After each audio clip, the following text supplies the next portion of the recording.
Le chant religieux marocain a connu d'importantes transformations au cours des dernières années. Sous la conduite de Sa Majesté le roi Mohammed VI, Amir al-Mouminin, le royaume a engagé un vaste chantier de réformes destiné à renforcer la sécurité spirituelle des citoyens et à préserver les fondements religieux de la nation. Une vision stratégique qui place la religion au service de la cohésion sociale, de la stabilité et du vivre ensemble, tout en prémunissant la société contre les discours extrémistes et les formes de radicalisation. Parmi les principales étapes de cette réforme figure la réorganisation du Conseil supérieur des oulémas ainsi que la restructuration des conseils locaux des oulémas dont le maillage territorial a été renforcé à travers les différentes provinces et préfectures du royaume.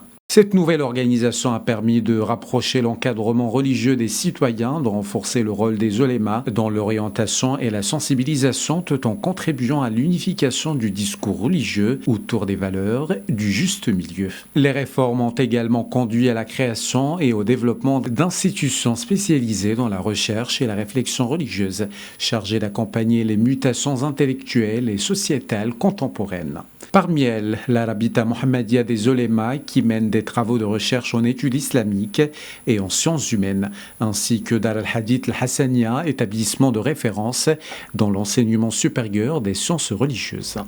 Une attention particulière a également été accordée aux mosquées, considérées comme des espaces de culte, d'éducation et d'encadrement. Des programmes de construction, de restauration et de réhabilitation des mosquées historiques et des lieux de culte ont été mis en œuvre afin de préserver ce patrimoine et d'améliorer les conditions d'accueil des fidèles. Le volet formation constitue lui aussi un pilier essentiel de cette stratégie. La création de l'Institut Mohammed VI de formation des imams, morchidines et morchidates marque une étape importante dans la modernisation du champ religieux marocain. L'établissement assure la formation des cadres religieux marocains et accueille également des étudiants venus de plusieurs pays africains et européens dans le cadre d'une coopération fondée sur le partage d'expertise et la diffusion des valeurs d'un islam modéré.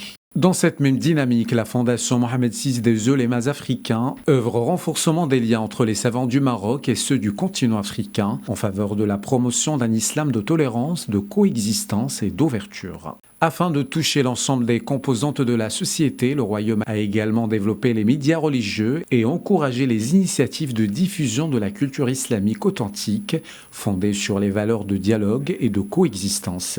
Le Saint-Coran bénéficie lui aussi d'une attention particulière à travers l'organisation de concours et de distinctions nationales et internationales destinées à encourager sa mémorisation et sa récitation.